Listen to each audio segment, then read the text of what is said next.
Hello friends, and welcome to another Pauper League. Today we're going to be playing with another new card that was released with Strixhaven, the Bayou Groff, or Best Boy. And we've reconstructed Stompy around this card. So we are playing a full 4 Young Wolf in the 1-drop slot, as well as 2 Khalni Garden, to give us easy targets to sacrifice to the Groff, along with the 4 Nest Invader. Okay, so we have the Young Wolf. We have a bunch of Nest Invaders.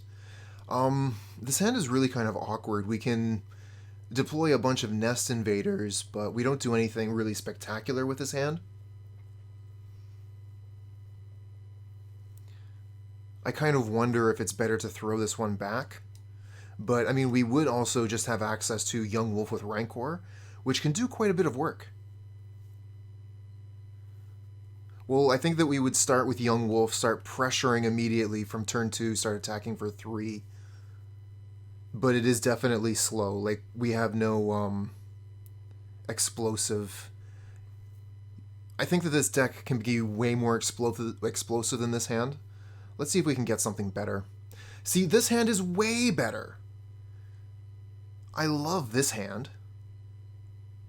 We'll get rid of a Young Wolf. And I'm thinking I'm going to start with the Quirion Ranger so that if it survives, I can get the Groff out on turn 2.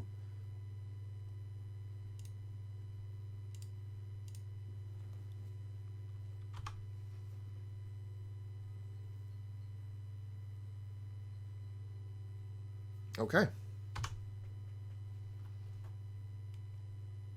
Ooh, we even draw the land. Okay.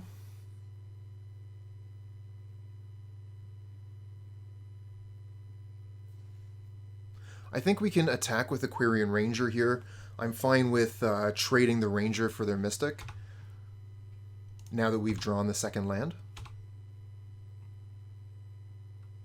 And yeah, I didn't think they were going to trade there, so we got a free point of damage. Very nice.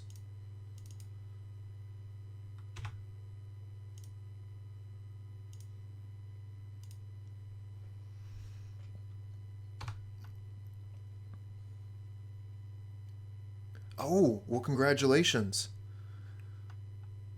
How are you, what decks are you going to start with on your Moto account?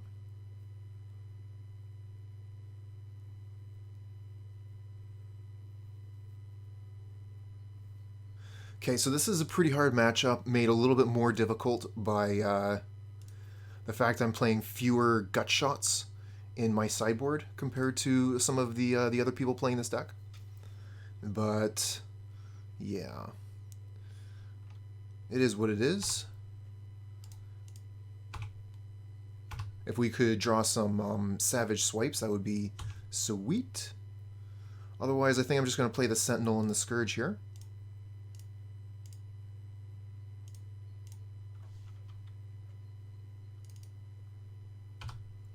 Pauper Slivers? Oh, that's fun. The Slivers deck got so much better when Pauper got Winding Way and Lead the Stampede.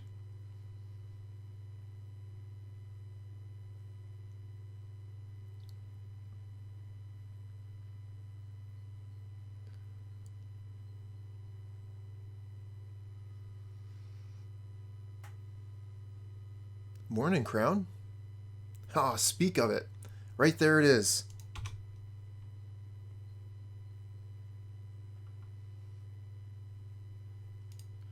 So they got a Vanguard and a Timberwatch Elf, both scary.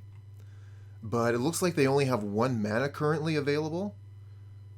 Oh, damn, they do have Forest. They have 2 mana. They can play the Vanguard if they wish.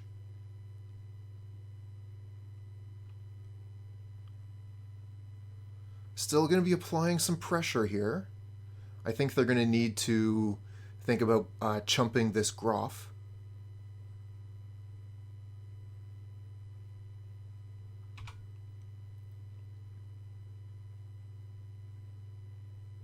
Oh, they do have another one. So yeah, they're going to chump the Groff with this Llanowar Elf is going to be their plan. We're hoping for Savage Swipe off the top.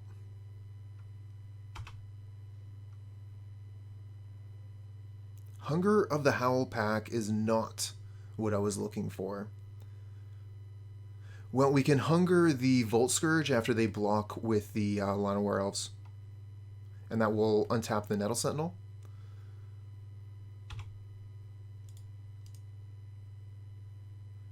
And we'll also be able to play Young Wolf as a blocker for the Vanguard. So we're still in it.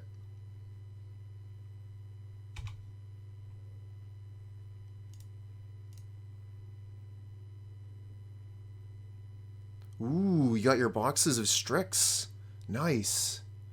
Okay, we just set these up. Always yes and always yield. That'll make that a little bit faster. And yeah, I'll put the hunger tokens onto Vault Skirge here. Get a 4/4 flying with lifelink. Seems good. So 2-turn clock with a Vault Skirge here. But their Timberwatch Elf is quite scary. So they're going to be able to deploy it this turn, and then next turn, next turn they're going to be able to activate it.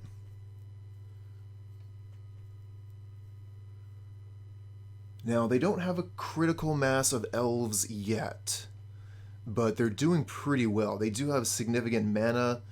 They have the Birchlore Rangers deployed, but fortunately, they don't have a Priest of Titania.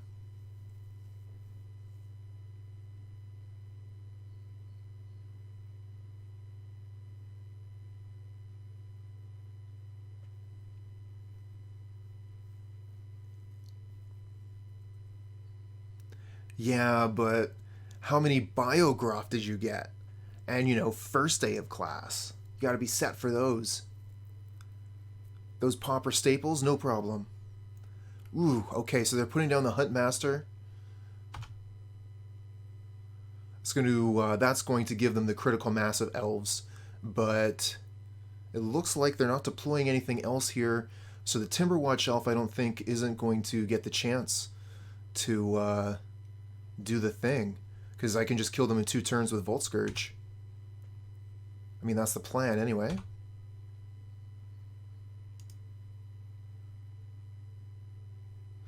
We could attack with the Bayou Groff if we wanted to potentially kill some of their stuff. Because I guess their best block would be Vanguard Huntmaster, and then we could kill one of their best cards. Otherwise, they get to chump it with like a Mystic or something, and I think that's good too.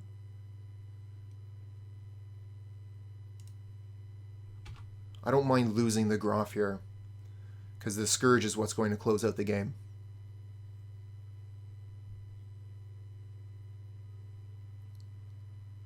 Okay, so they just chump the Groff, so we get rid of Mystic for free. Good attack.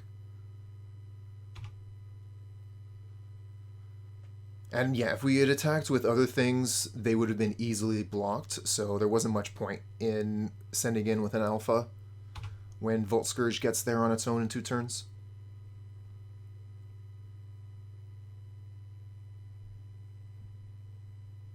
No, I'm just talking about... ooh, Distant Melody, nice one. I'm just talking about some of the Pauper cards. Bayou Groff, for example. You're going to get... a lot of looks for commons.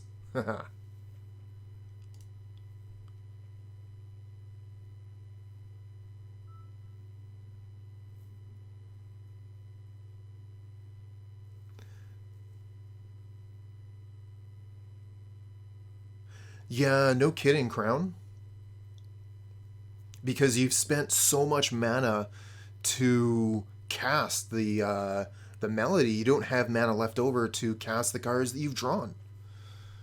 Alright, so we bring in the 2 Gutshot. We bring in the Longbow to kill their creatures. We could bring in Epic Confrontation. It's just another way to kill their creatures. Okay, let's take a moment. Ban this... where are you? Ban. Problem solved.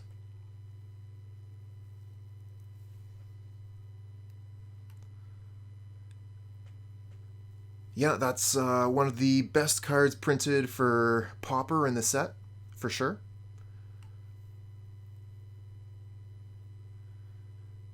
And I think that it took the Stompy deck from uh, mediocre. It was kind of middling. It was like a good deck on the aggro side, but it took it from good to great.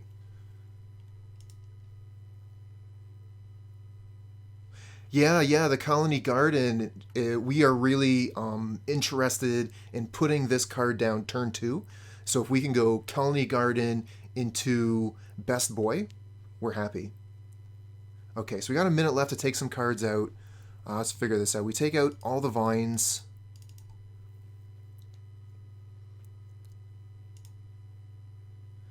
Pit-Skulk isn't that interesting. They're going to potentially have big creatures that are going to be able to block it. We got to take one more card out. Might just take out one more Skulk.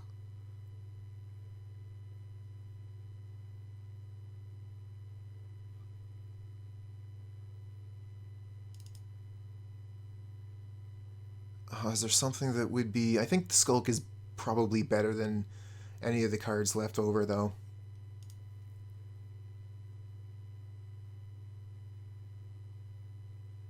You think the Pit-Skulk might be one of the best cards in the matchup?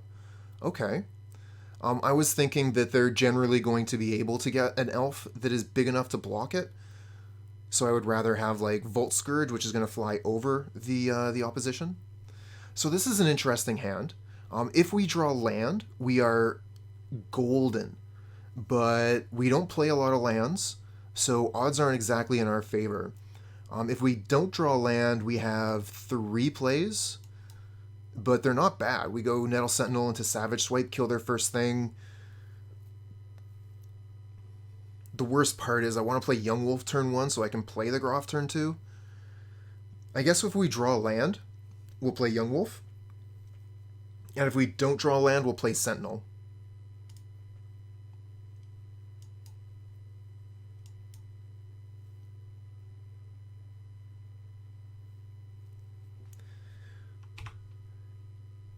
I don't know, like, having 2 removal spells in hand is really hard to give up.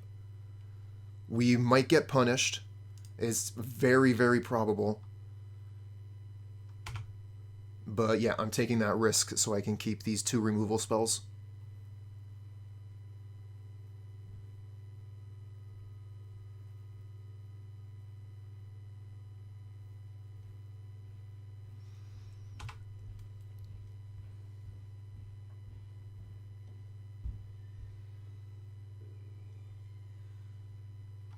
Well-Wisher, okay. So I'm thinking I'm probably going to kill the Well-Wisher here. I mean, we can potentially bounce back from that. The amount of life that they gain, we can just continuously attack them if we gain control. But that's a pretty risky line to take. So is keeping a 1-land hand.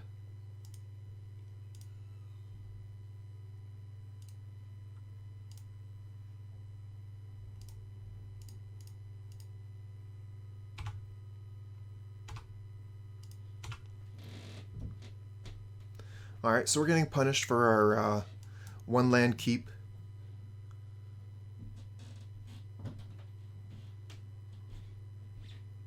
Maybe our opponent will flood out.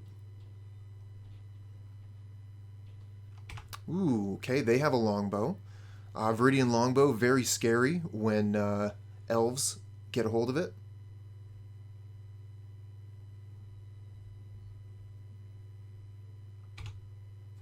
Okay. So they spent all their mana to play and equip a longbow here. That's not that bad for us. Gut Shot. Nice. The Gut Shot was a great draw here. I mean, I would have preferred land, obviously, but Gut Shot was good.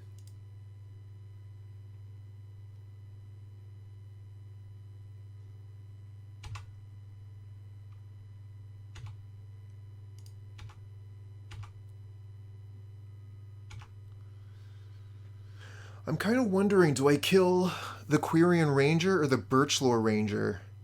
Quirion, they both make mana. Quirion Ranger untaps the Longbow, so they're able to use it twice to potentially kill my Sentinel. I think I'll just kill the Quirion Ranger, so they can't untap things.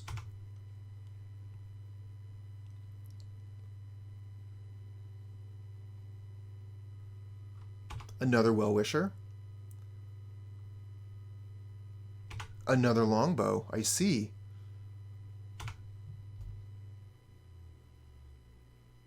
Okay, still no land.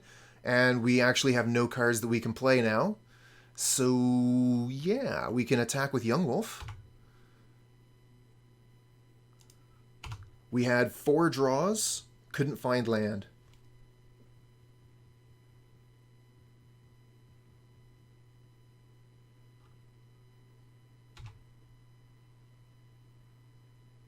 So they're going to be able to start gaining multiples of life every turn.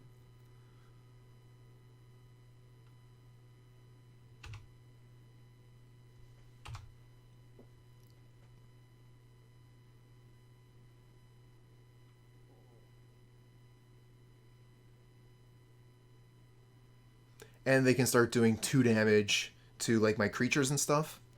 So this is this might be GG.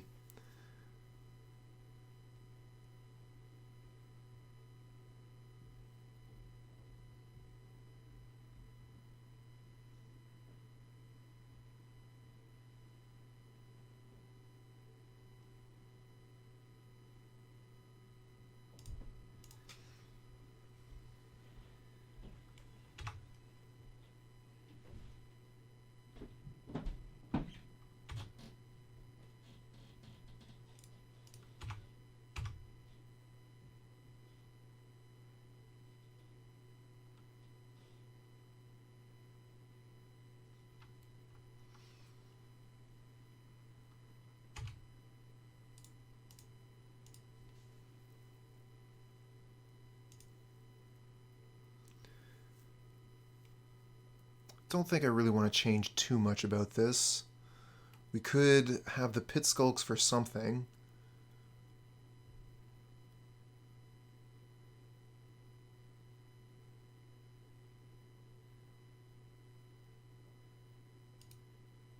Oh, I definitely could have. I just got frustrated that I let the Quirion Ranger die before I had untapped a creature and returned the forest. It was kind of like a frustration scoop, a little bit of tilt.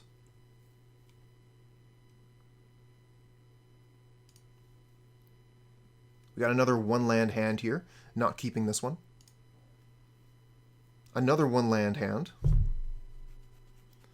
Getting super lucky here. We do have Longbow with Nettle Sentinel. I mean, this hand could be pretty good if we draw lands, but... ugh. Alright, we got to put 2 cards back. Let's see here. I want to keep Forest, Vault Skirge, Forest, Burning-Tree, and Rancor. So I got to get rid of one of the cards I want to keep.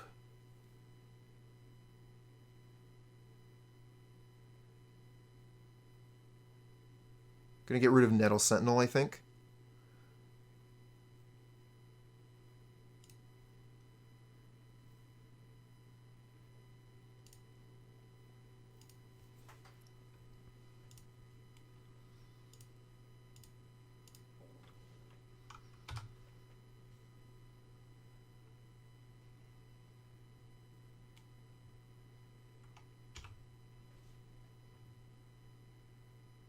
Oh, Nest Invader. Okay. So we could go wide, or we could just go ahead and put the Rancor onto the Vault Skirge and start attacking in for more damage in the air. Hey there, Slayer.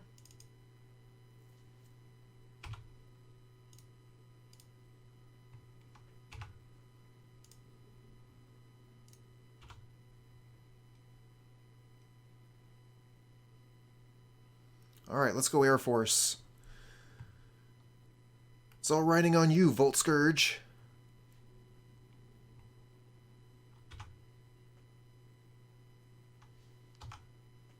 Ooh.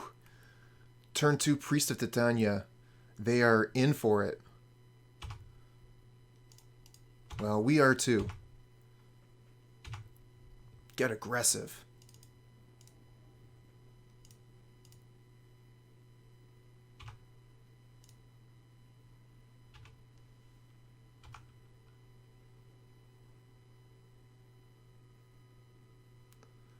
So from what I've heard, this is a pretty difficult matchup. We got very lucky that we were able to steal game 1. Game 2, we got unlucky with missing on the forests. Let's see how we go this time, where we mulligan twice, but we were able to put some pretty good pressure onto the board here. But opponent has access to just a ton of mana, so they're going to have a really good turn here. We are in so much trouble. Quirion Ranger with Priest of Titania. That is a lot of mana. Another lead the Stampede. They got 2 Vanguards, another Priest of Titania. Whew. Well, as long as they're not gaining life, maybe there's a chance. This turn 3 is mighty.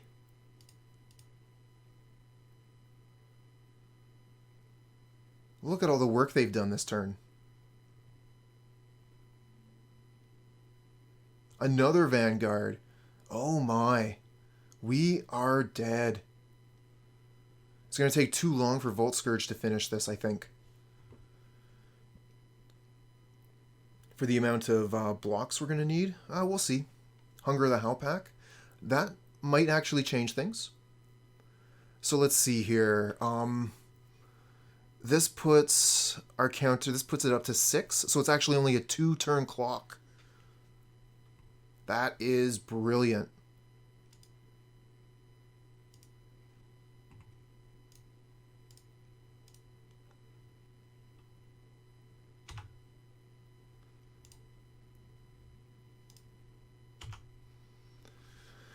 Okay. Go ahead.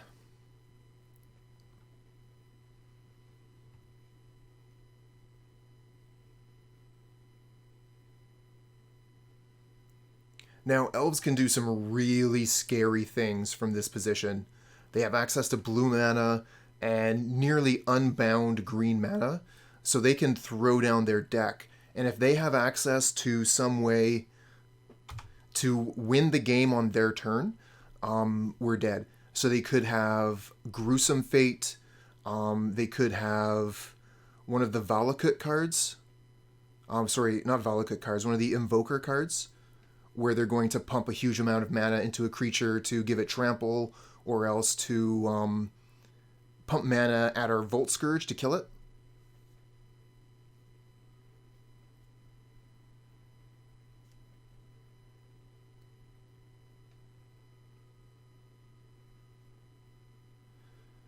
So we're not out of the woods.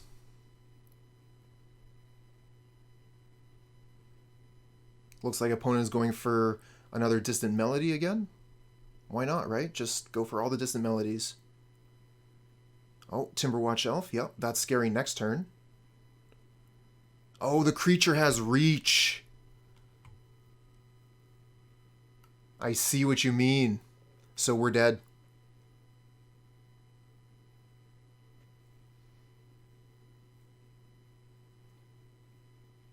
Stupid Sentinel. Go all in on the Vault Skirge.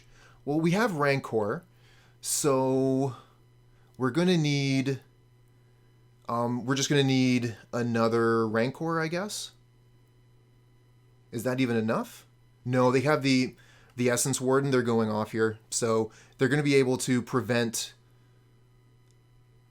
4 damage from the Vault Skirge, plus they're gaining a bunch of life, plus they have these things here. We got really close.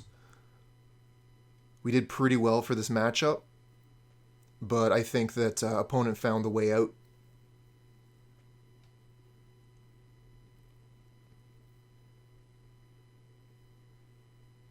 And they still have 16 cards in hand.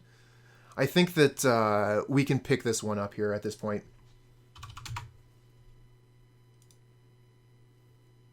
Hey there, Blind.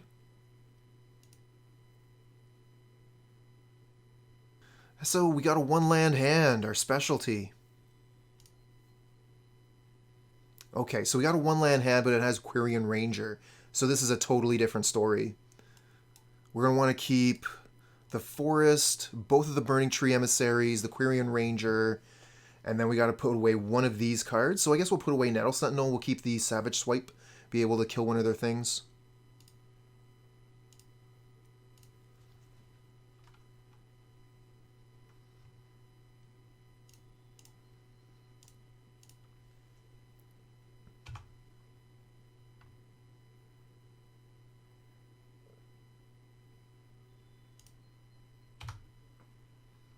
Alright, what do we get? Vault Skirge. Oh, that's actually a really good draw, because that lets us use the red mana from the Burning Tree. So I think we're actually supposed to attack first. Does it really matter? None of these things have haste anyway. They're not going to be able to kill the Quirion Ranger. We can untap it. So let's attack.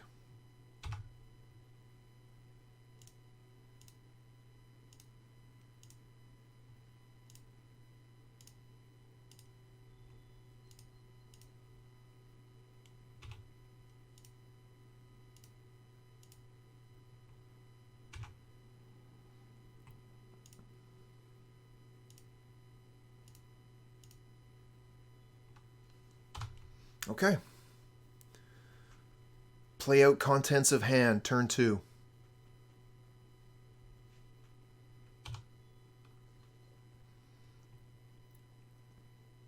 This is going to be a hard one for our familiar friend. Huh, Simic Growth Chamber. Maybe they're playing, what's that? Twiddle Storm.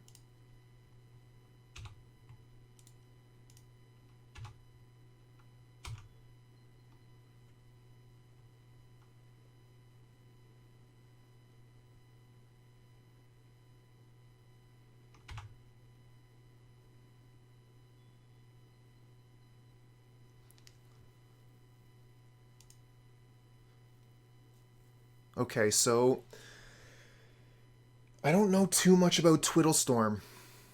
It did not look like they were playing their usual deck. I'm pretty sure they were playing Twiddle. Slayer. Yeah. Did look like they had islands. We could play the River Boa. But I don't think they really play anything in the way of creatures. They just have, like, fogs, I think.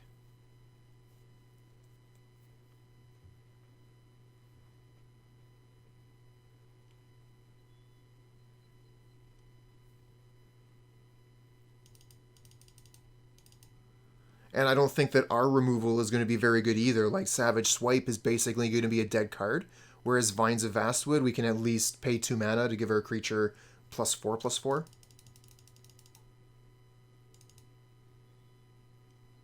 I want the River Boas.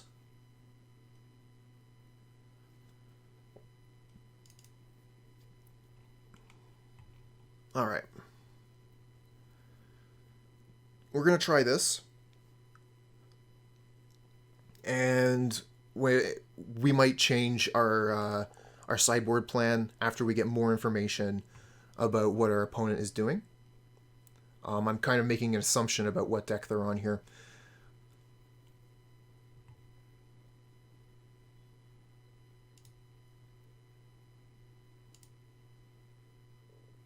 So many mulligans. I know. It's part of the problem with Stompy. We play very few lands, so we're going to be punished for it. We gotta put 2 cards back, put back Vines, and probably the Garden. We have the Quirion Ranger to make 2 mana.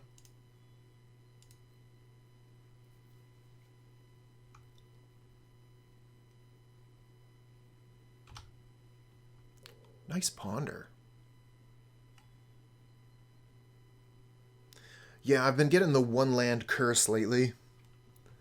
It's a curse that a lot of people fall under when you play less than 20 lands in a deck.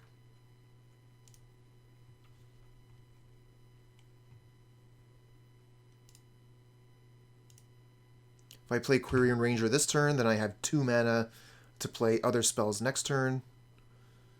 I can play Nest Invader plus Relic if I would like.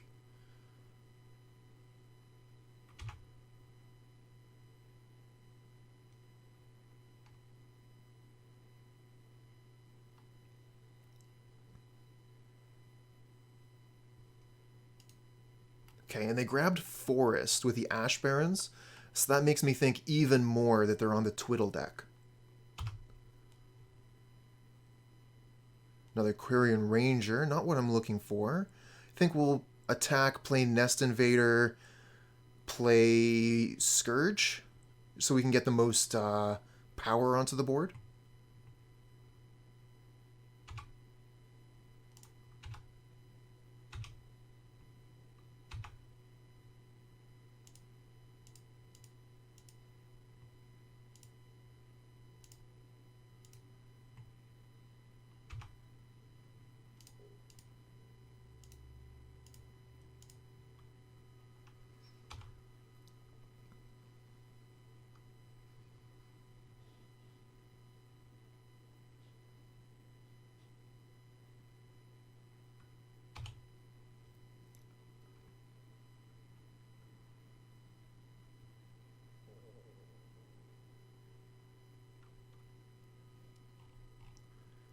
Cement Growth Chamber. Yup. Another Ponder.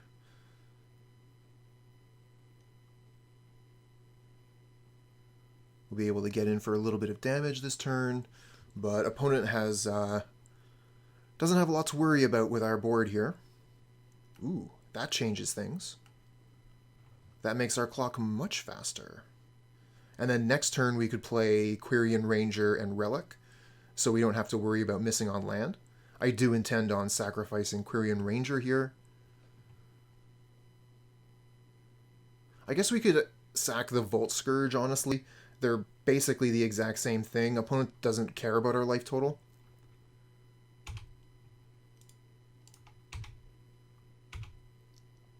And then I wouldn't risk having the Quirion Ranger lost.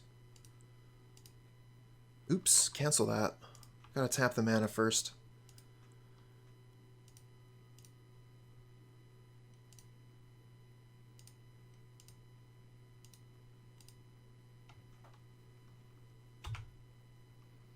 There, that's a much better clock.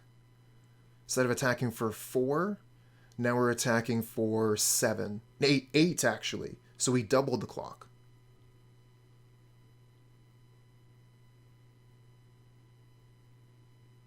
Oh, yep, they're going to snap the Groff. That's super good for them, super bad for us. And transmute, muddle the mixture. Go get Moment's Peace, yep.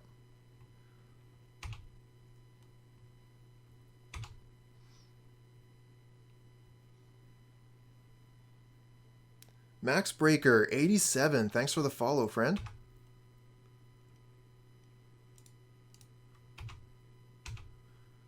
I don't think they're even going to bother casting the Moment's Peace here. They're just going to take 3. Yeah. I play a bit of Pauper every Tuesday and Thursday around this time. It is one of my favorite formats.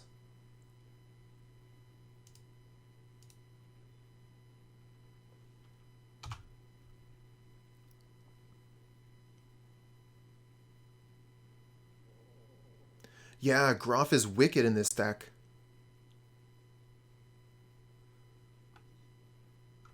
It's really, really nice when you get it down on turn 2.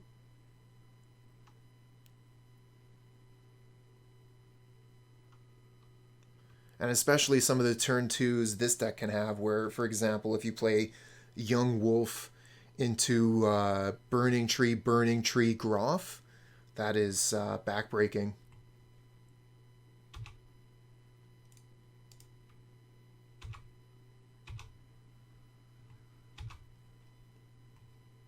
Okay, they're going to go for the Moment's Peace here. I mean, they do have a bunch of them at this point.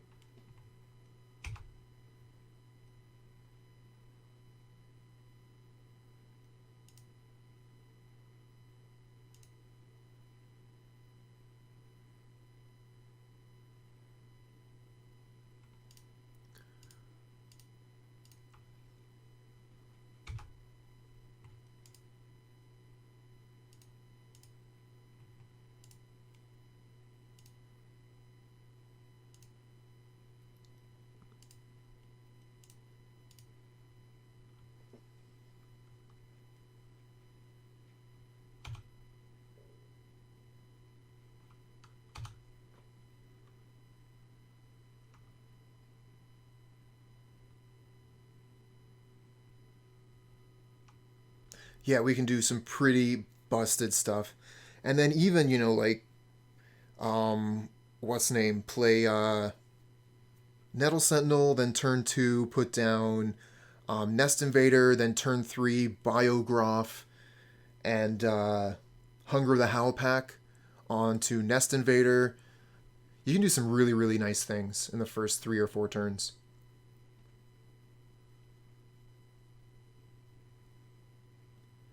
Handsome! Insert Final Fantasy III Battle Win music. Buddy, it has been some time since I played 3. I could give you 7, though. Boop ba doo doo doo doo ba boo. Boop boop boop boop boop ba doo ba doo. Boop boop boop ba doo.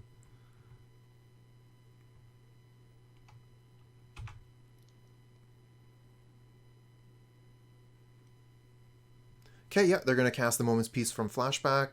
No point in attacking, really. We could put down the Groff. 1, 2, 3, 4, 5, 6, 7. So yeah, we're not really going to have enough damage to kill them without it. It's just, you know, scary considering the snap. We just played a forest, so we're not going to be able to untap land to activate Relic if we really needed to.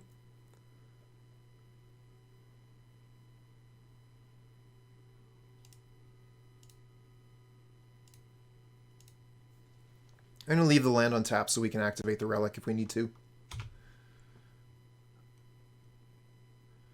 What do we cut for Groff? So we have to make a couple of cuts because we also have to bring in Young Wolf. But one of the cuts... Oh, what's going on here with this?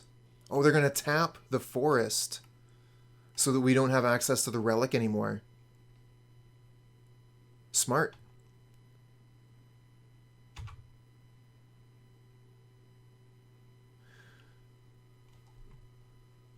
So, right, I was answering a question here. What do we cut for Groff? So we cut the Elephant Guide is one of them. And then, what else did I cut? Ledge Walker.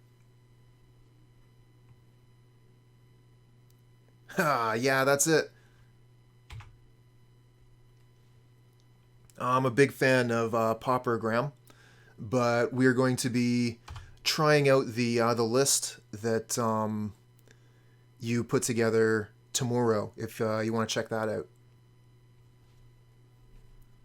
Well, since we're F6 here, why not take a drink? Let the opponent go off and do their thing. Ooh, I'm gonna set a stop at the end here, just in case, so that if we're not dead, we will be able to tap the Relic of Progenitus and still get value out of it for this turn.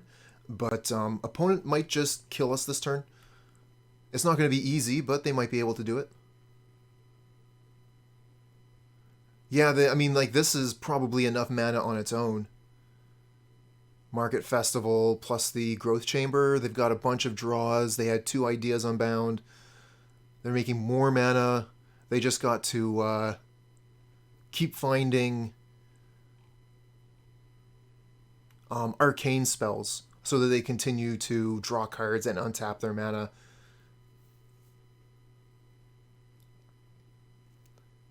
Handsome saw that Doom was playing the Clever Girl yesterday.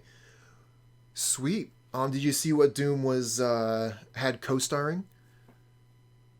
So what I mean was, like they playing the Cat Constantine? Was Kiln Fiend in there? They have something else in that slot, like Abbott or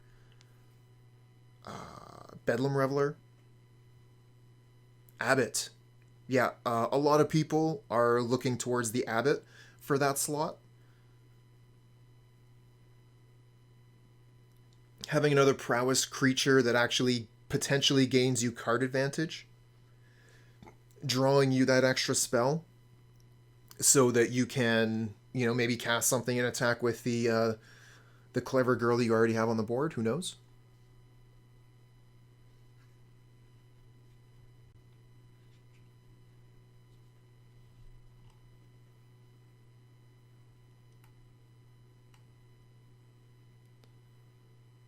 They're getting pretty low on cards in hand here.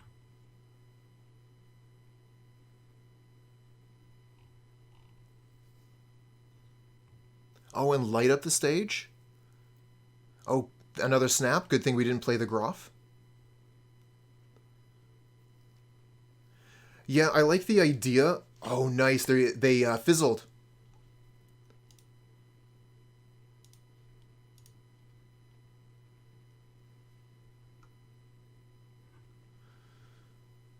I like the idea of light up the stage on paper, but the wrong moment, Satan Rakin says. But I think with specifically the Boros deck, Graham was onto a really good point, and some of my viewers on YouTube were thinking the same thing. Another Relic, not bad. We're thinking that you really need the Trample.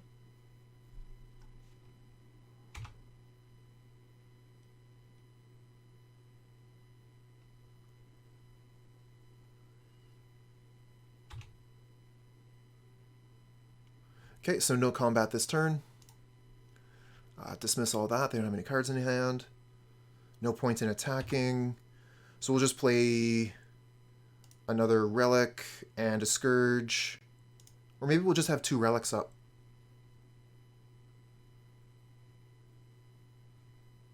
So we either get Super Land Heavy Hands or no lands. Let's mulligan this one. Too many lands. I'm not doing enough aggressive stuff. Let's mulligan this one. We have no lands. We can keep this one. Turn 2 Groff. We'll get rid of definitely a Young Wolf. Probably second Groff as well. Maybe we get rid of second Young Wolf. So we can go Garden, Land, Emissary, Groff, and then turn 3 play second Groff, sacrificing Emissary. And that'll be the fastest clock.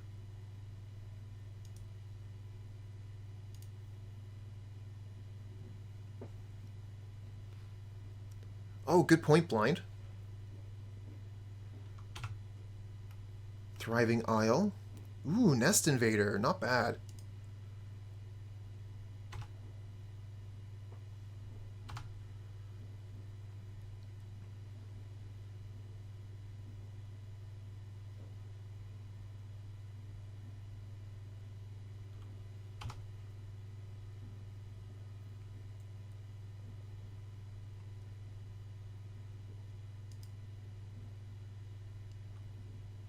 Alright, let's show them what they're in store for. We're here to turn creatures sideways.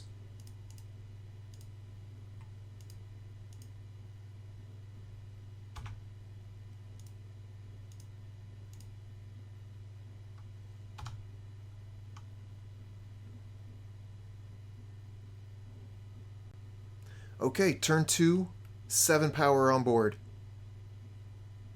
And Pulse of Marasa is not going to work, opponent. No targets. There you go. Now you can pulse. I mean, next turn you can pulse. They probably just chose the wrong mana with Thriving Isle. Okay, so let's attack for 7 and then play Nest Invader, Bayou Groff.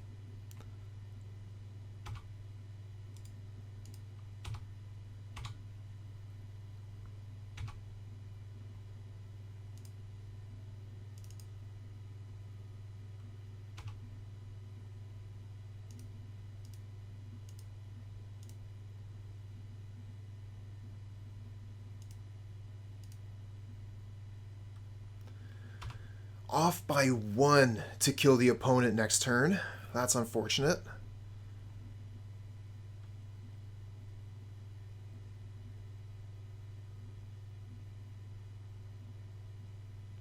Oh, they got Tron?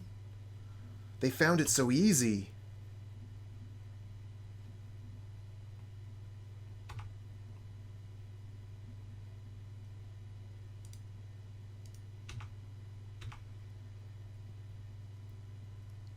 They barely had to cast any spells to get Tron. They cast Prophetic Prism and Muldrifter, and they just found it. Oh well, they're at 1. But 1 is not dead. They get a whole other turn cycle. They're going to be able to like search up Moment's Peace here, and that's going to give them an extra 2 turns on top of that. Brutal. Alright, we're in for a slog now. We got close. I mean, they could have Moment's Peace this turn as well. Yeah, now they Pulse of Marasa. Go back up to 7. It's just Tron doing Tron things. Hopefully they'll be punished for playing Mix-Max Tron lands.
So they have the Mystical Teachings here to get them another Moment's Peace. They probably have 2 in the main deck, or they could just Mnemonic Wall it back to their hand.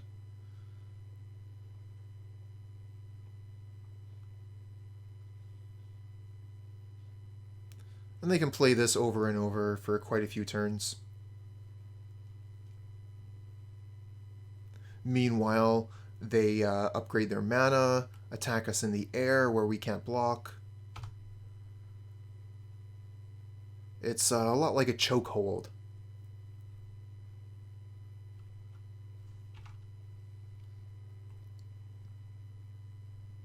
They're just going to strangle us till we want to quit.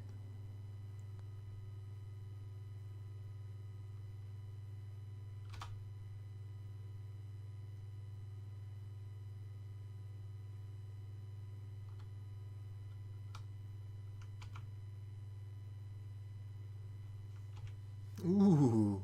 So now they're going to ephemerate the Mnemonic Wall, return Moment's Peace again. And then they're going to be able to ephemerate the Mnemonic Wall to return Ephemerate, and they can just do that forever. But that doesn't kill us. I guess they can kill us with a Muldrifter in 9 turns.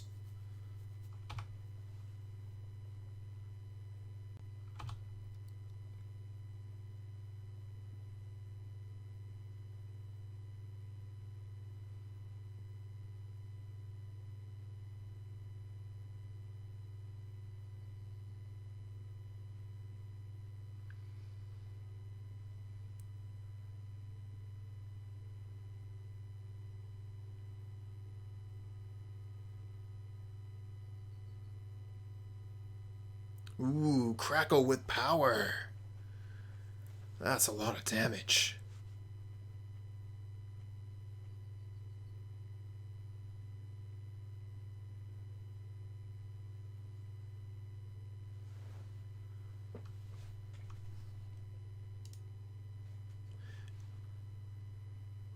Yeah, no kidding. Triple X? Don't know that I've ever seen that much. Hunger the Howlpack, but we're never really going to get to cast it, are we? This game is so boring. Hurry up and ban Tron already, Watsy.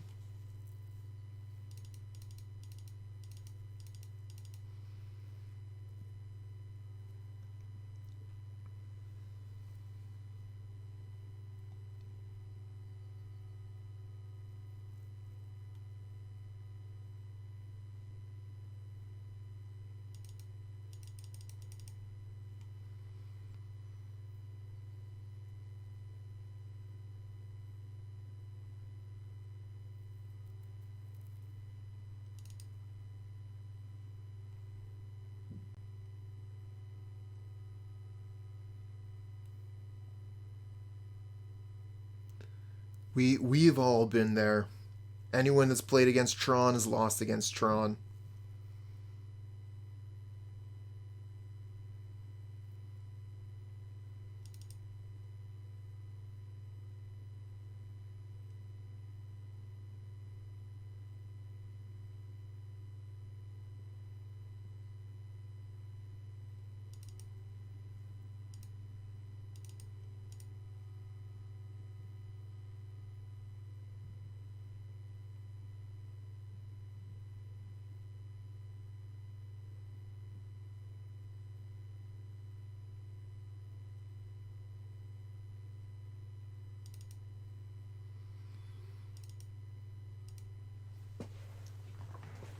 Alright, so just kind of trimming off the top of some of these spells that I'm not too impressed with in order to bring in the Relic and the Bow.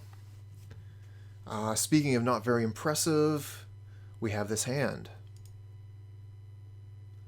This is way better. Turn 2 Groff, sacrificing Young Wolf. Yeah, we keep this. Get rid of the... probably the... it's in between Sentinel and Hunger the Howlpack. We're not going to be able to Hunger the Howlpack the turn that we sacrifice the Young Wolf. So we don't know that it's going to be active at any point.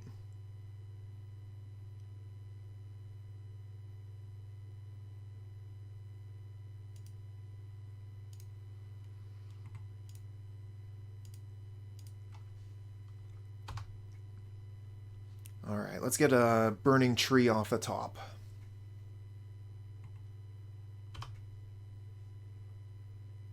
Oh, deck. You are too kind to me.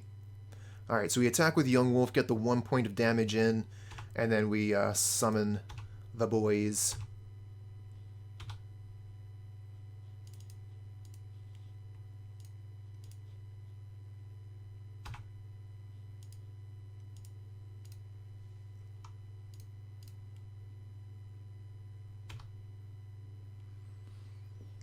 How about that?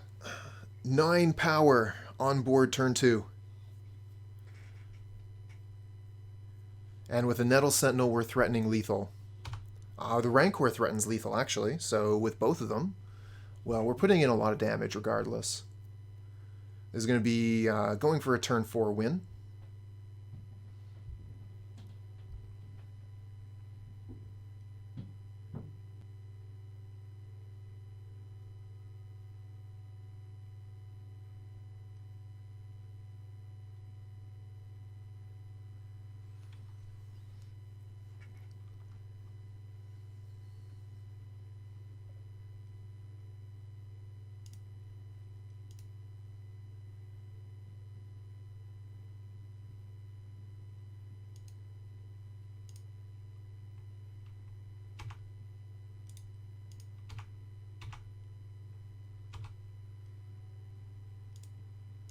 Okay.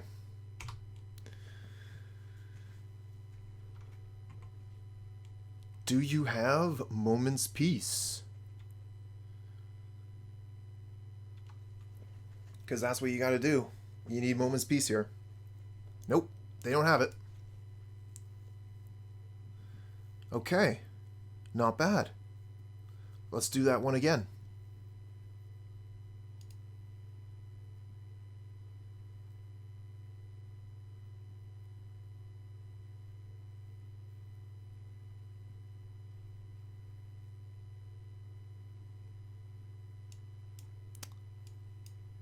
I would call this good enough.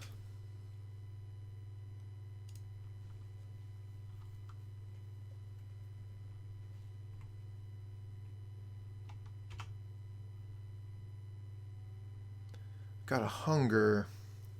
Again, the hunger is going to be a little bit off time with the Groff. We're going to play the Nettle Sentinel to get the most damage in before we cast the Groff.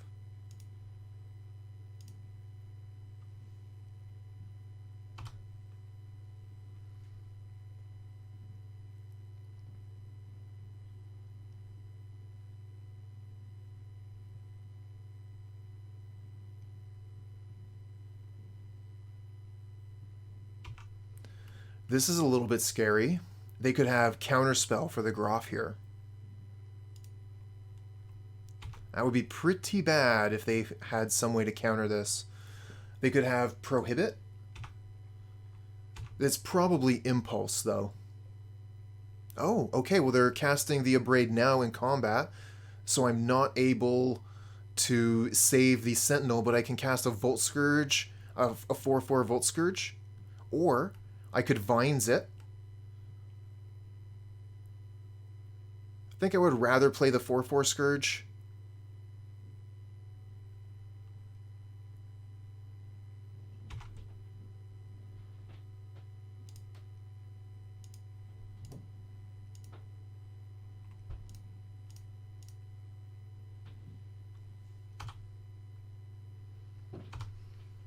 Unfortunately, even though it's a 4/4, it still dies to Abrade. Thriving Isle, probably choose green. Yeah, they do. Okay, unfortunately, Groff is basically dead in hand for now.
Opponent is in the tank on this Impulse here. During their main step, no less. I imagine they were looking for land. Okay, they found another thriving land. Okay, so yeah, they were probably looking for Tron Peace and couldn't find it.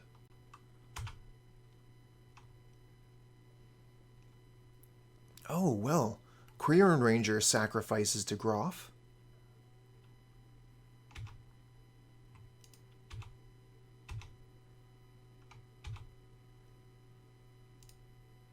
Quirion Ranger even refunds the mana that I used to cast it, so that's pretty sweet.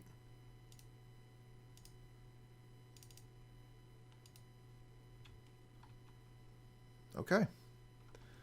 I'll use the Relic again on the opponent, get rid of that Impulse. We still have the 1 mana to activate the Relic if we want.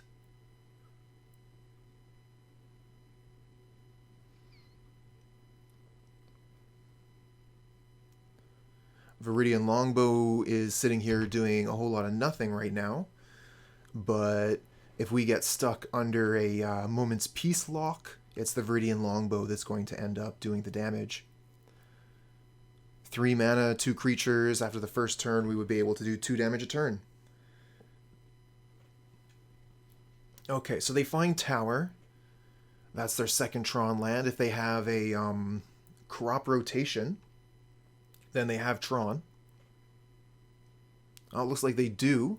Yeah, there's the crop rotation. Nothing we can do about that.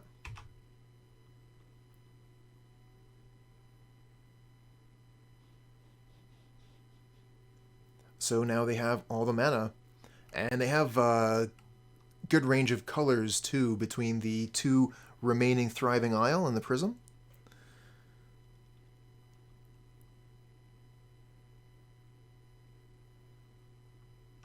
We do have a lot of damage incoming if they don't have Moment's Peace.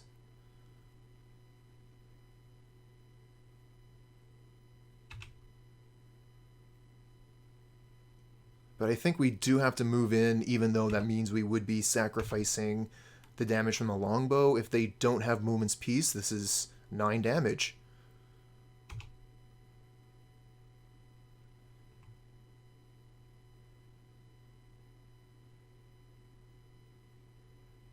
Damn. Oh well, we can use the Relic of Progenitus to get rid of the graveyard so they don't get to flashback the teachings or the Moment's Peace.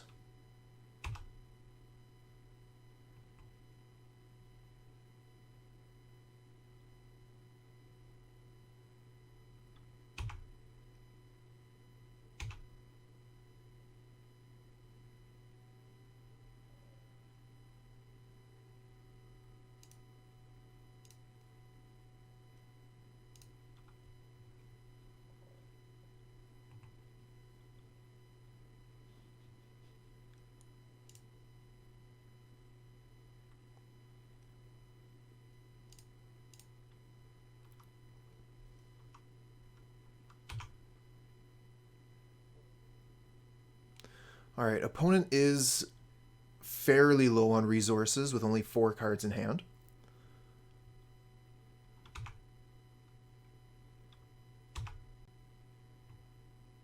Ooh, Quirion Ranger, not bad. We're not going to attack with a young wolf here.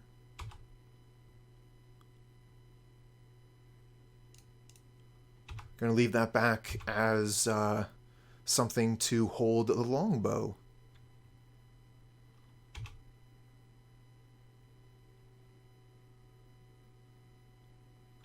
Oh, no way. They have another Mystical Teachings? Brutal. And they're actually going to be able to flash this one back. Since I no longer have a relic.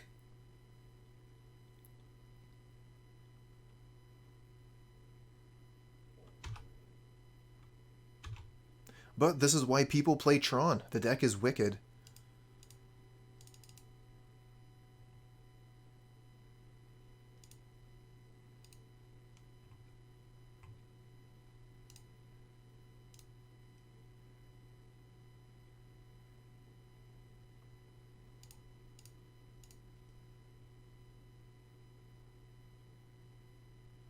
No!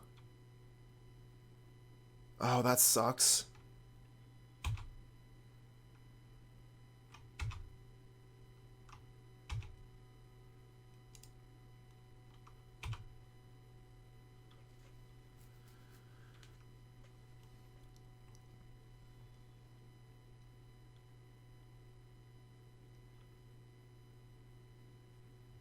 Oh, come on. Well, they only have 1 card left in hand right now, but they can return Mystical Teachings with the Mnemonic Wall, which is gas. And they're at 11 life. It's going to take a long time for this Longbow to kill the opponent.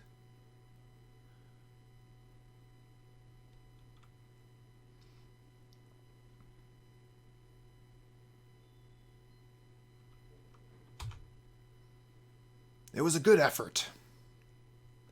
Stupid Tron. Probably going to win again.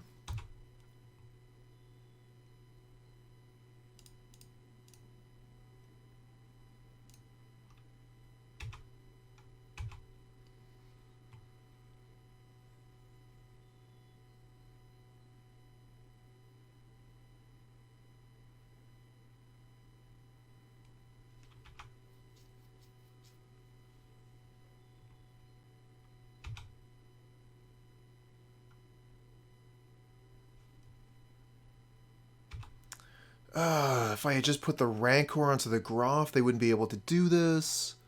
I feel so stupid.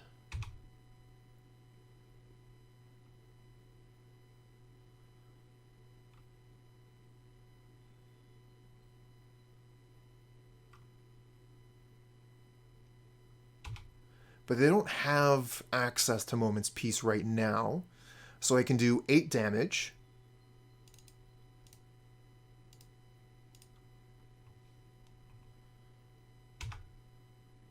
Unfortunately, the Longbow can no longer be equipped. Ah, what a hassle. If I had done that differently, though, the opponent would have responded differently. So, because we played that suboptimally, we actually managed to get 8 damage through.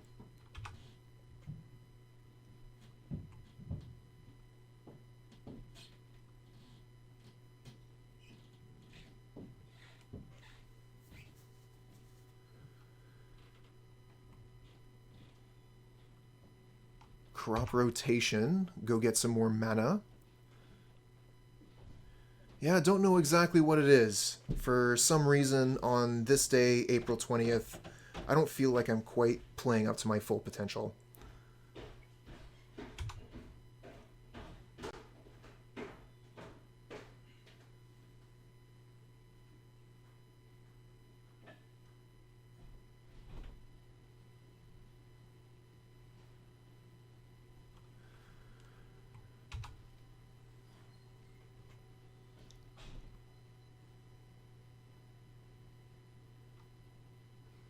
It's doing a whole bunch of tricks. But this Longbow here, I mean, they gotta gain life. So they have the, what's name? Mystical teachings, so they can go get Pulsa Marasa. And that's probably why they put a land into the graveyard here. So that they would be able to get the pulse the land, gain 6 life. Opponent is complaining about misplays. I feel like we could both complain about that. That's a red, so they don't have green mana. That's what the misplay is. They don't have green mana. So now they have to get Ghostly Flicker. Flicker the wall and the prism.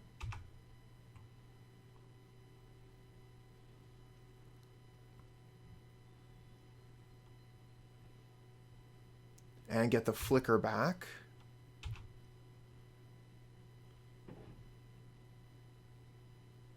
Bajuka Bog, no big deal.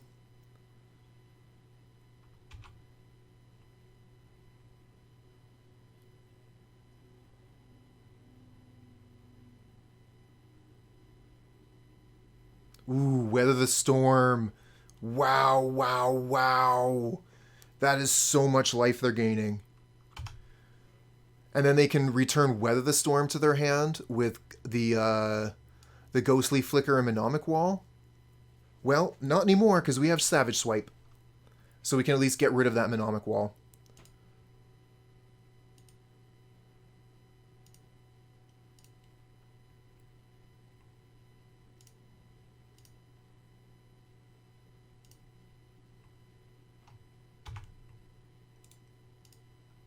Still a lot of damage. They went up to 21. Now they're back down to 6. And Ephemerate has nothing to target. They only have 2 cards in hand, one of which is Ghostly Flicker. Now they have 3 cards in hand. I don't know what happened to these Moment's Peace. Are they both gone?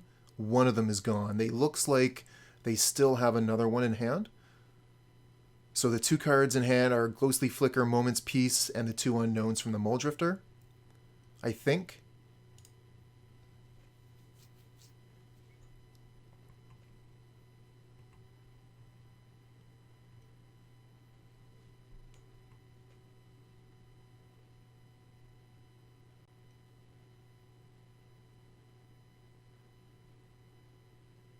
Okay, they're going to cast the Moment's Peace now.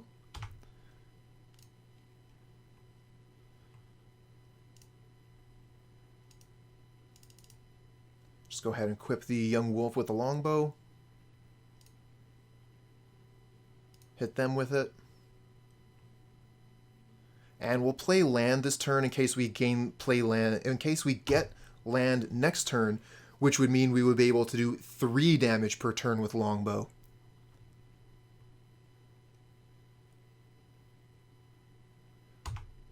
Ghostly Flicker to draw more cards.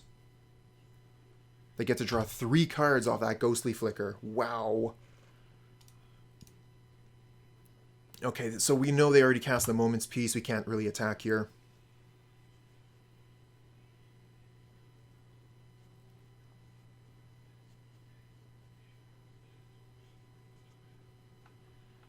Mnemonic Wall again.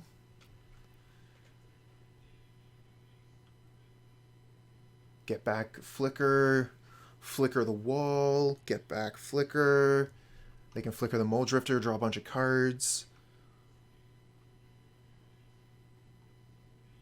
Okay, they're flickering the Prism so they can get more colored mana.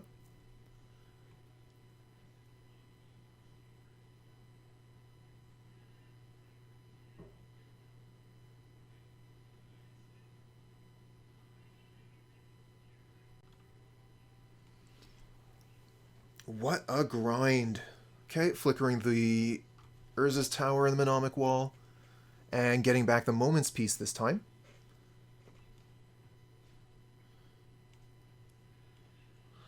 So we know they have Moment's Peace in hand.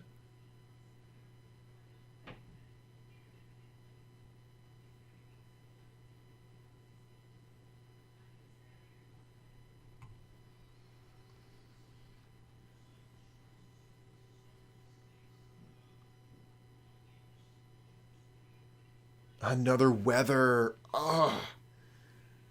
And they have Moment's Peace up, so I'm not exactly going to be able to do big damage. But they did get rid of the Ghostly Flicker, so they don't necessarily have infinite things to do. Aw, you didn't want to attack? Okay, yeah, here's the Moment's Peace. So, I guess, do we just kill Mole Drifter here?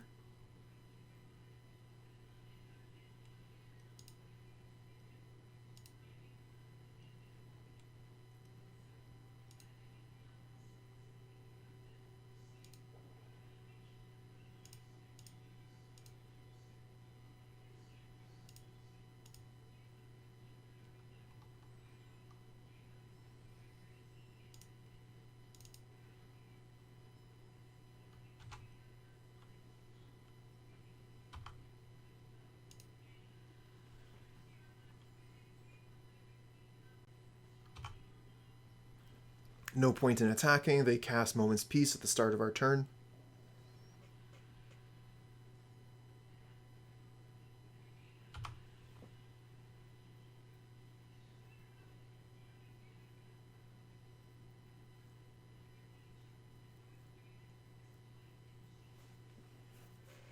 Bonder's Ornament, that's going to give them colored mana or card draw. 2 things the opponent was looking for. Okay, they finally flash back the old mystical teachings. What are they going to get?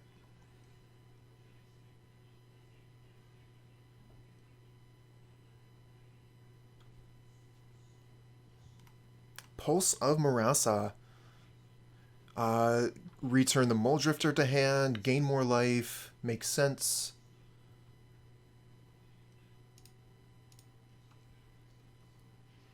We'll still kill that Mole Drifter if we get the opportunity. They're not going to give us the opportunity this time. We only have 2 damage with the longbow here. Moment's Peace is in the graveyard. Let's see if we can get them to activate it.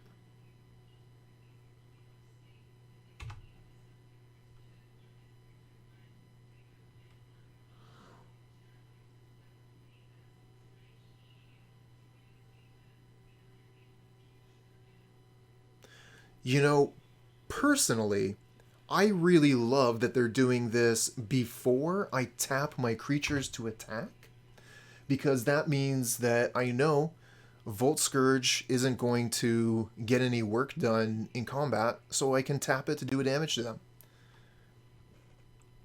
If they let me attack, then I wasn't going to be able to do that.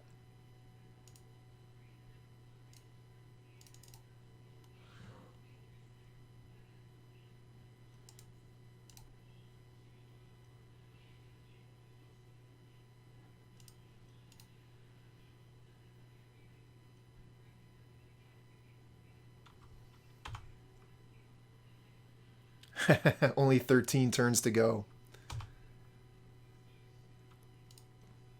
We got rid of another Moment's Peace.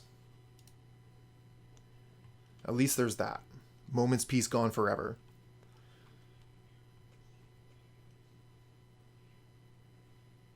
Another wall. So they're going to be able to return Pulsa Marasa or Ghostly Flicker. Go for Ghostly Flicker here. Yeah, because they have the double wall. We're skipped, so opponent is going to be able to do some really cool things this turn. With the double Mnemonic Wall, they can basically return 2 spells from their graveyard every iteration. So the Ghostly Flicker and another one every single time. Cost 3 mana, they do that every time. So with the amount of mana they have, they can do it 2 times a turn easy, 3 times a turn. Yes, they can.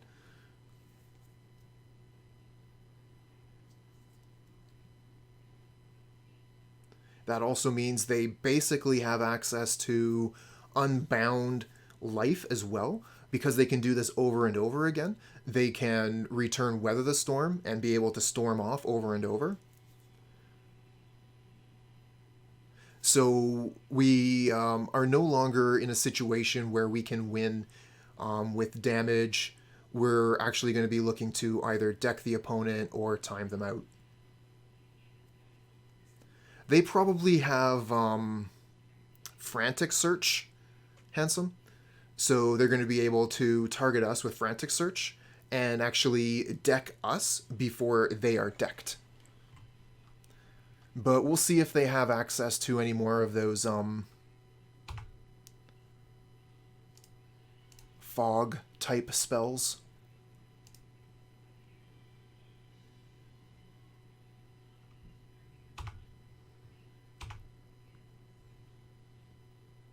Yep.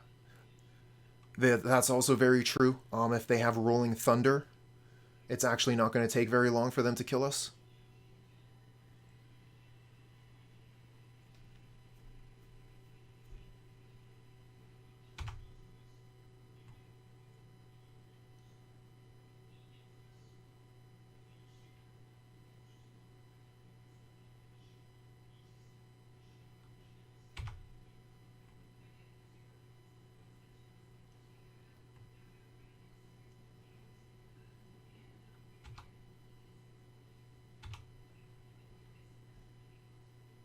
Alright, but you're still going to take 7.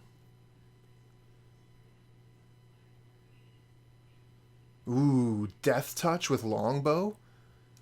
That's actually really sweet. If only there were some good Death Touch creatures.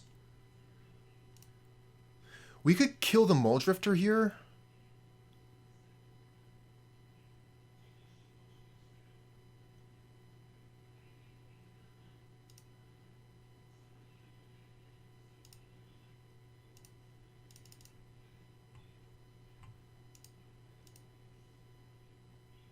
Nice.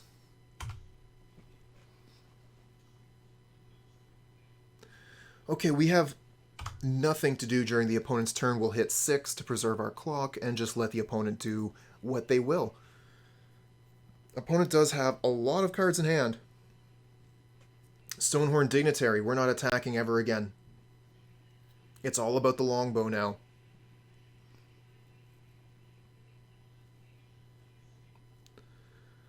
So Stonehorn Dignitary, Mnemonic Wall, and Ghostly Flicker, that's a combo. With that combo, you're able to forever take away the opponent's combat step.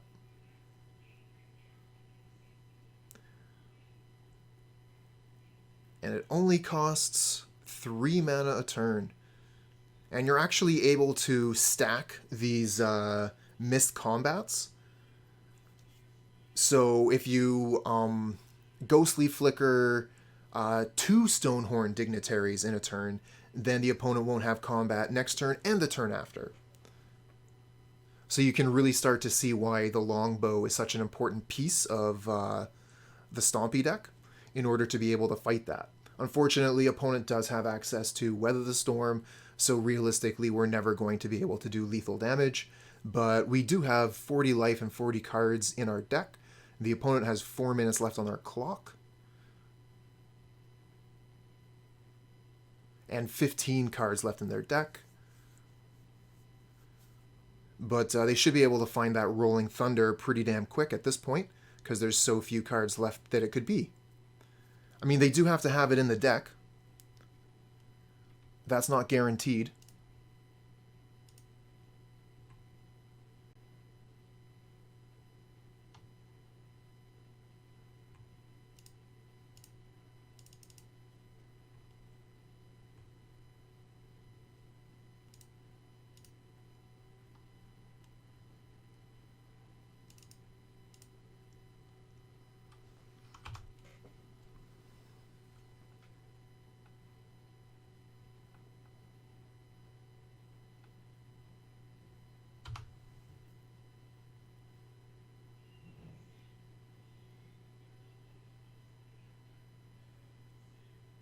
Oh, here we go. Yep, this is the big one. So they're going to be able to kill us with this in just a couple of turns. It should only take 2. So they can do it this turn and then flicker the Mnemonic Wall. Both Mnemonic Walls get Flicker and Rolling Thunder back, and then do it again next turn.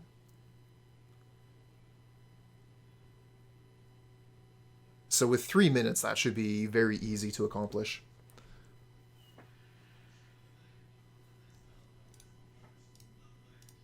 Now that we've seen the kill, it's obvious that they're going to be able to do it. We're going to scoop them up. Alright, I'm not too interested in keeping this one. Let's mull. No land hand, must mull. Another 1 land hand.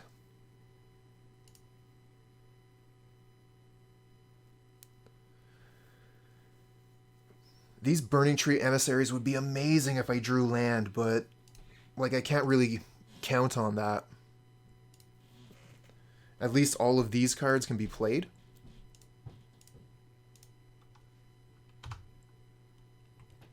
Tron doing Tron things. Okay, we got the mirror match, and we're up against an opponent with a full hand.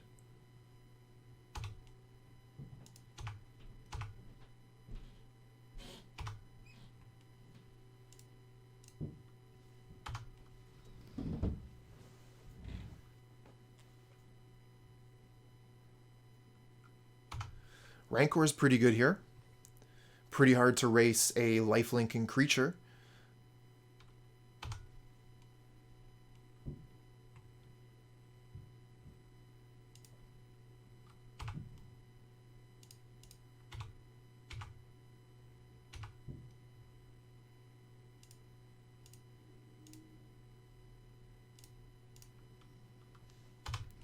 Alright, so we got a blocker for the Vault Skirge this turn. At least get it off the board.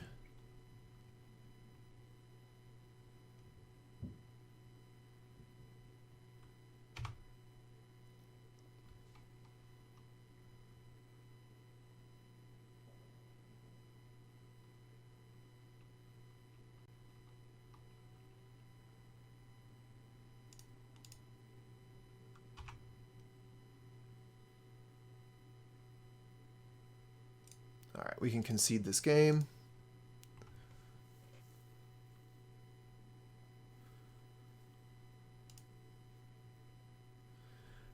Epic Confrontation for sure. Can bring in the Longbow and the Gut Shots.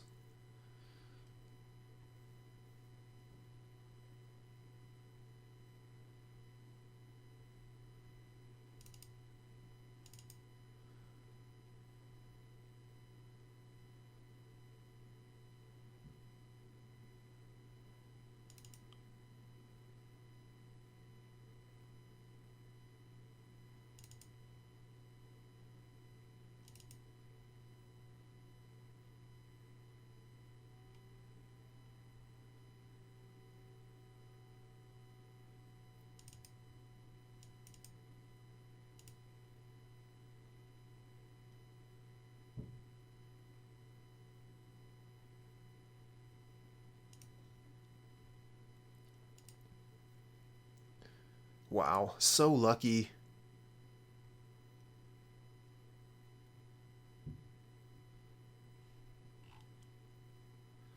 This is going to be a much faster match.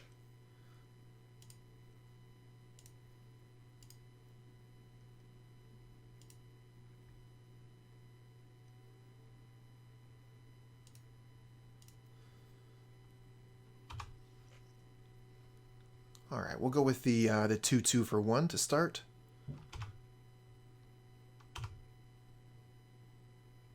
Another Nettle Sentinel. All right.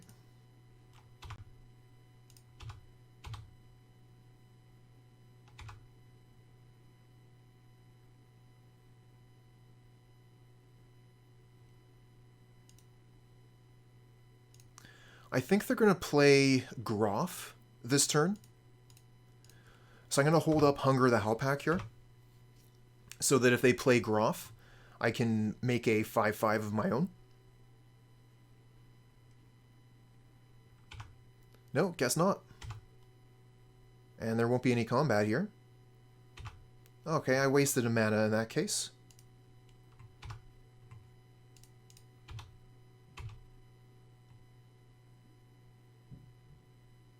Ah, yes, that makes sense. Now they get a pair of 2/2s.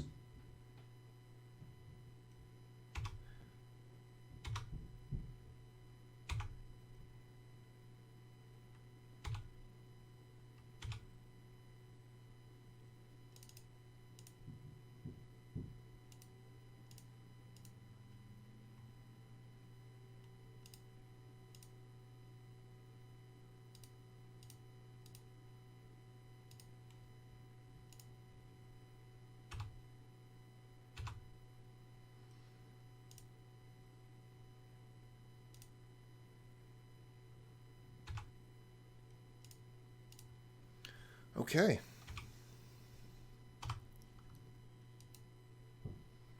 Now we got a 5/5. Of course, we also have 0 cards in hand, and our opponent has 7. So we're going to have to get lucky here and hope that opponent does not draw any more lands, and that their hand is full of 2-drops.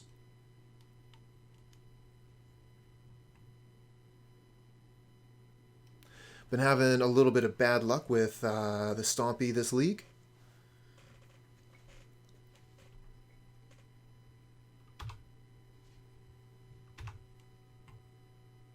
No attacks, makes sense. Nice, Savage Swipe.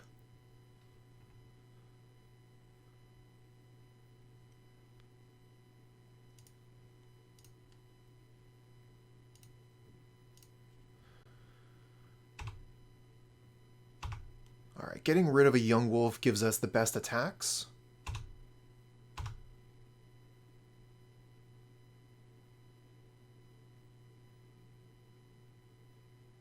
I guess getting rid of the Vault Skirge would have been pretty similar attacks, honestly. But now they have the opportunity to put like a Rancor on it or something, and that's scary.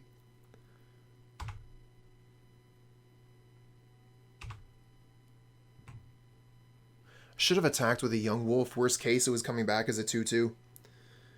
So yeah, that Young Wolf should have been turned sideways.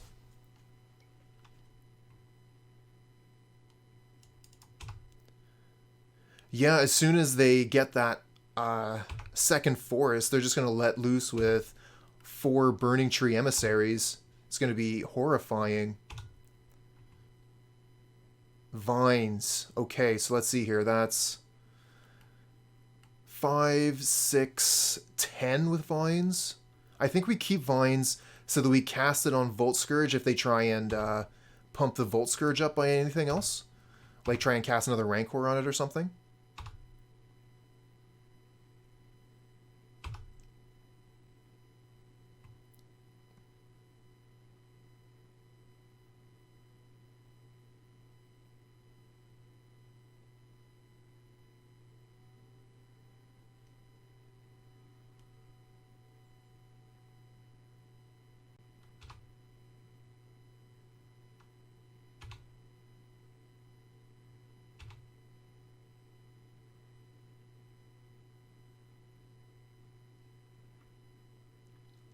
Yep.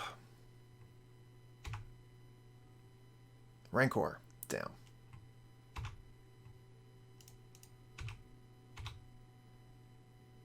That young wolf is going to block my Burning-Tree Emissary for a while.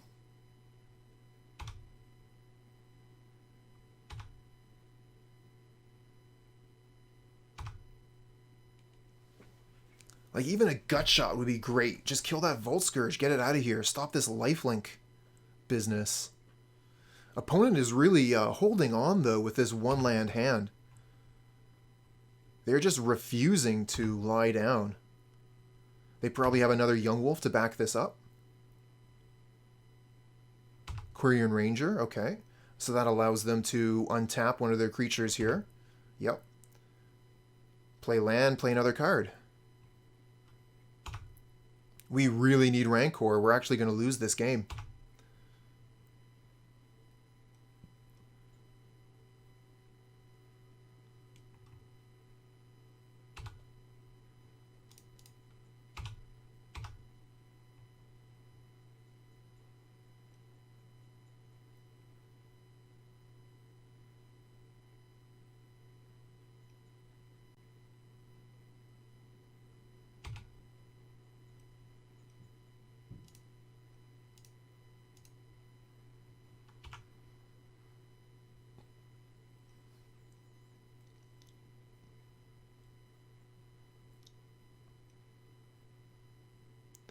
Yeah, that was a huge mistake on my part.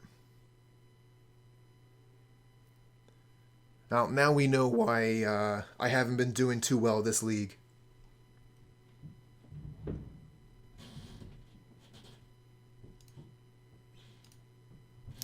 The worst thing is, if I cast Vines of Vastwood with Kicker on my creature, they don't even fight, but this still gets +2/+2. Whatever.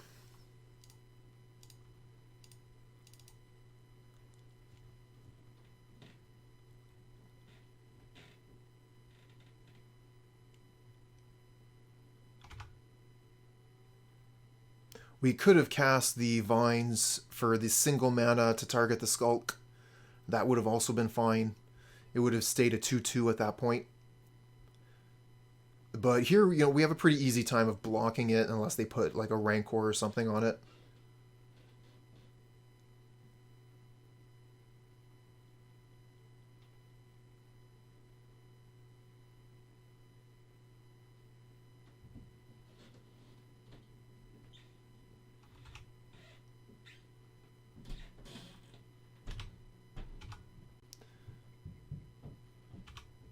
Well, we're at 6. Almost dead.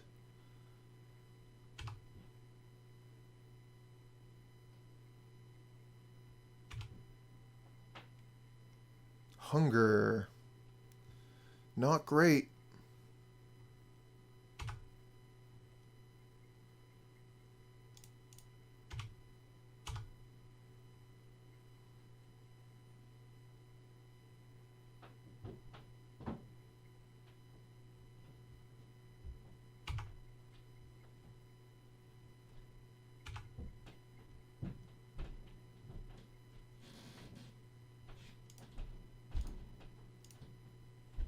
Well, we got a pair of 5/5s. I mean, that seems like it should be good, but the 3/1 flyer, yeah, that's GG. Wow. No lander.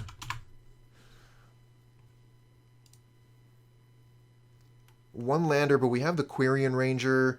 No Groff, but we are going to keep this. What do we put back? I really like the Pit-Skulk if we can keep it. We could go turn 1 Vault Skirge, turn 2 Quirion Ranger Pit-Skulk, turn 3 Savage Swipe. So we probably get rid of Nettle Sentinel.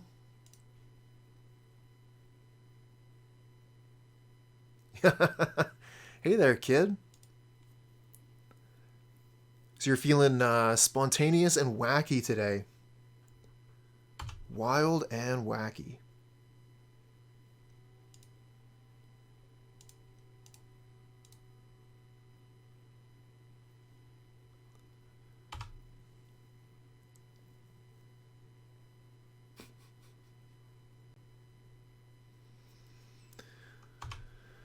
Okay, looks like opponent has removal spell up here.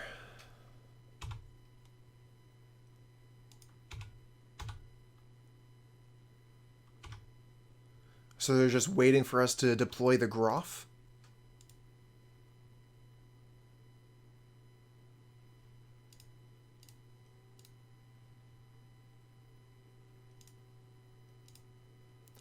Not today.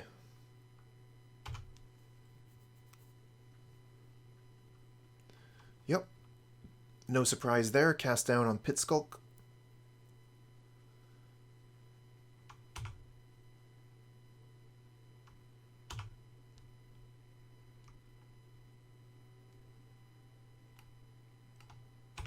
Yeah. I think that any of the three creatures that were on board there were a reasonable target for that cast down. Quirion Ranger for getting the extra mana, Vault Skirge for having flying. Ugh. But I really would have liked to have had that Pit-Skulk so that we could have Savage Swiped. As is, Savage Swipe is not something that's easy to do.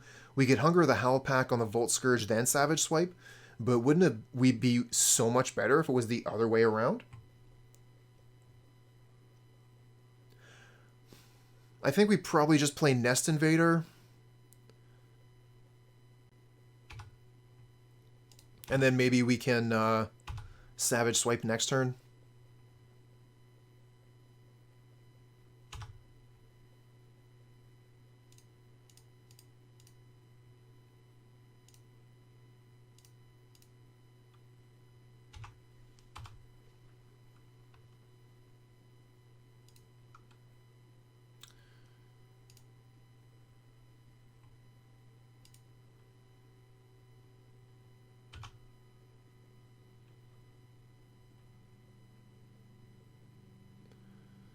Skyfisher, probably returning the Inspector, yep.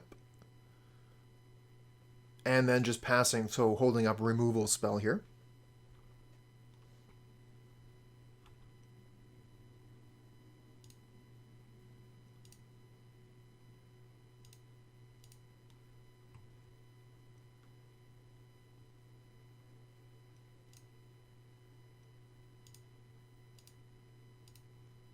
Swipe.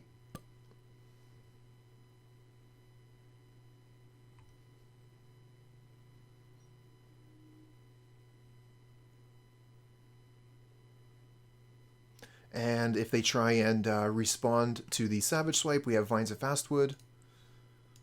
Unfortunately, we don't have Kicker, but it's a thing.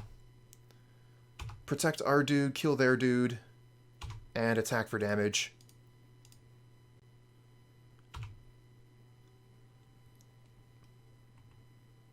Not a bad slice, attacking for 6 this turn. Getting rid of the Skyfisher was nice. Alright, we don't actually have anything to do this turn. I'm just going to hit 6.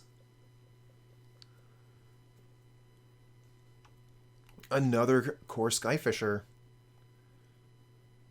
And they return land there. Okay, the basics. So they, once again, either have access to removal spell, or they could just be cracking a clue. Alright, we miss on land again. Fortunately, we have these Quirion Rangers.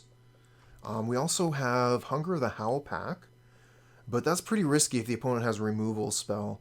The thing is, they only have 2 cards left in hand. I'm going to bet that they don't have it.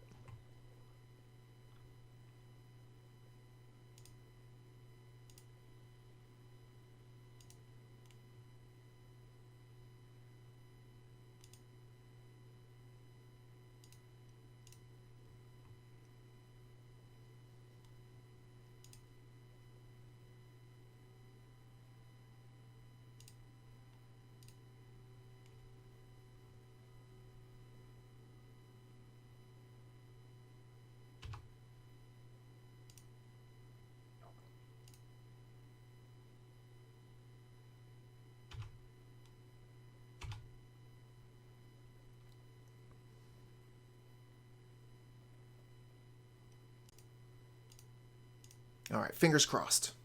Oh, it seems to have worked. Nice.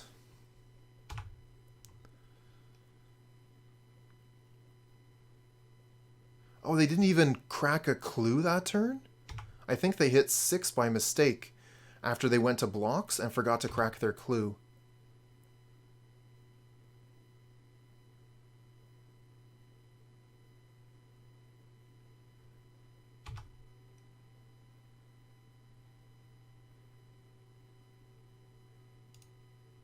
Get rid of Quirion Ranger. We have a backup.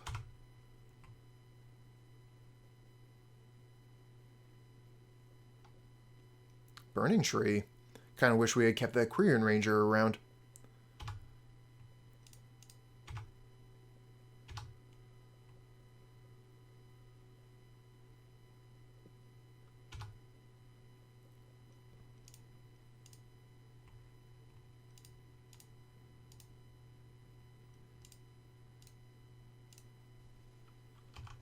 Okay.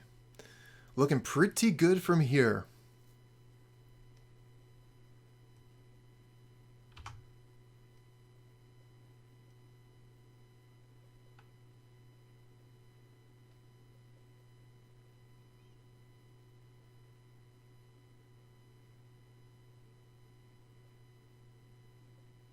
Nice.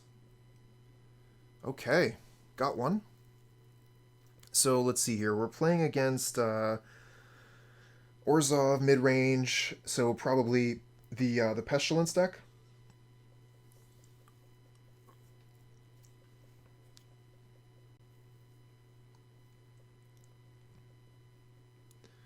Thinking that our sideboard's not going to do us a lot of good.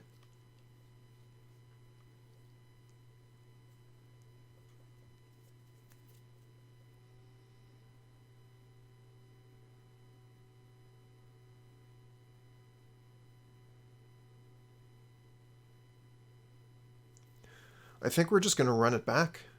No changes. Maybe River Boa, just because it has regenerate. I like that.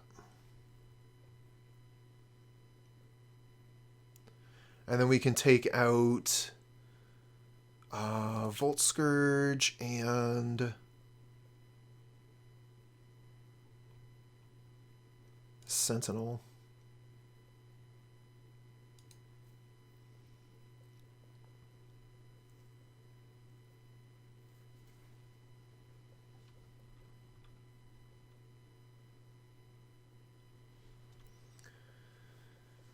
So the idea behind the snake is that it's going to be difficult for them to remove. They would have to spend multiple manas with Pestilence to get rid of it, or use a sacrifice type effect. This is an interesting hand. We'll keep. Remember when regenerate was an overpowered mechanic? I remember when you used to regenerate creatures as they were dying instead of putting a regeneration shield on them. Do you remember when banding was overpowered because no one understood how it worked?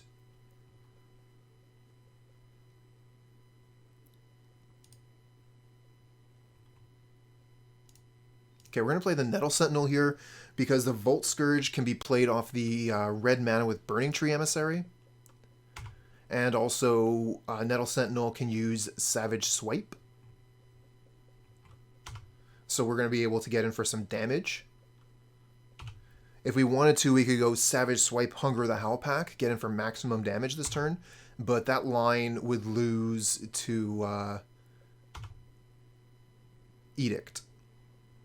Oh, Young Wolf? Okay, I like that. So yeah, I'm going to Savage Swipe, attack for 4, play Young Wolf.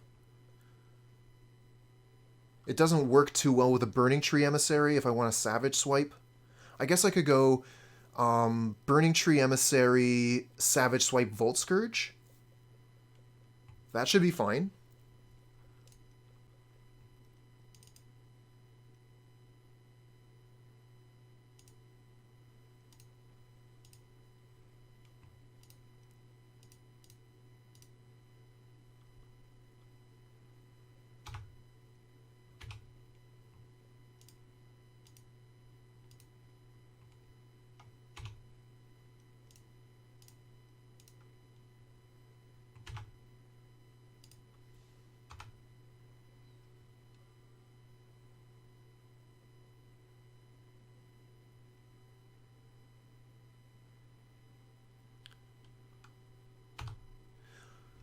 Donut, thanks for the tip. Unfortunately, it looks like we got a little bit of lag here, so wasn't able to see that in time.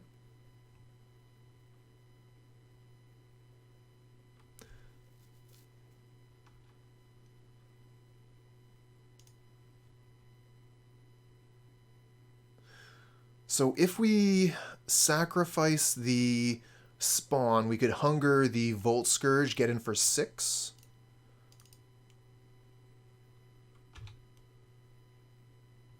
Or we could just play Young Wolf.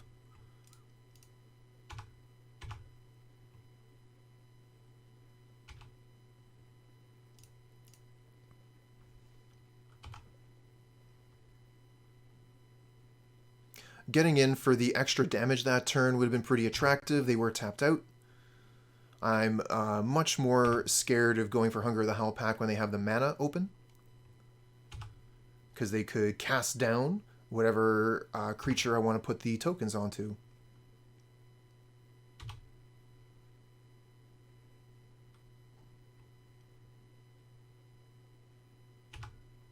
Alright, we'll just attack all here, hold back the spawn.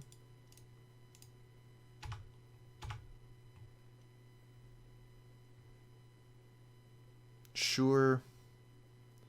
We'll get our wolf back, stronger than ever, and deal 5 while we're at it.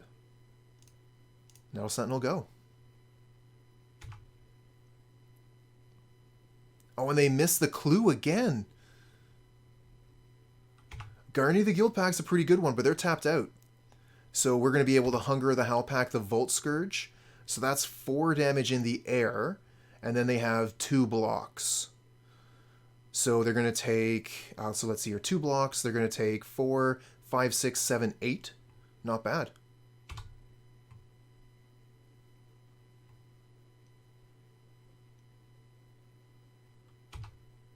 Let's see if we can get something good off the top. Quirion Ranger. Not great, not great. But Burning-Tree Emissary does actually block and kill Guardian.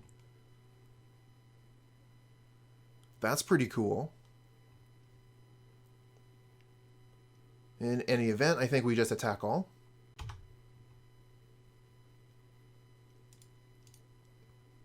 Leave this one back. I mean, I guess a Drazi spawn could kill Guardian as well, but we need to sacrifice the spawn for the Hunger of the Howlpack to work anyway. Yeah, whatever. That's fine.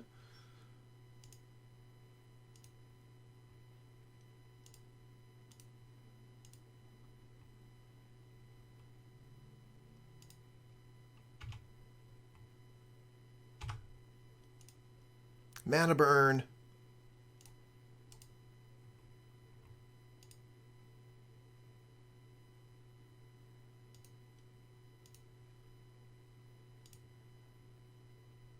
Ooh, interesting, Slayer. Since I was already intending to sacrifice the token anyways, it would have absolutely been correct to attack with it.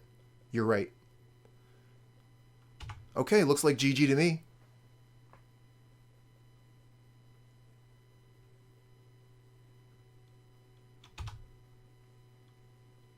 Ooh, maybe not. They have the removal spell. Okay, they needed to kill Vault Skirge there.